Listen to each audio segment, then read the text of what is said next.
সকলের ঘরে থাকা সেফটি পিন দিয়ে আজ তৈরি করব দারুণ কিছু। আসসালামু আলাইকুম, কেমন আছেন সবাই? আশা করি অনেক ভালো আছেন। আমিও আলহামদুলিল্লাহ বেশ ভালো আছি। নিয়ে নিলাম একটু বড় সাইজের 2টি সেফটি পিন। এবার পিনটার মাঝে থাকা ভাঁজটা হাত দিয়েই খুলে নিলাম। ব্যাস, কাজ কিন্তু এখানেই অর্ধেক শেষ হয়ে গেছে।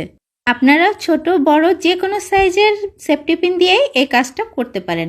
এবার সেট করে নিচ্ছি কিছু সোনালী ও সাদা রঙের পুঁথি। এই কাজটা সম্পূর্ণ যার যার রুচি এবং পছন্দের উপরে নির্ভর করে সেট করতে হবে।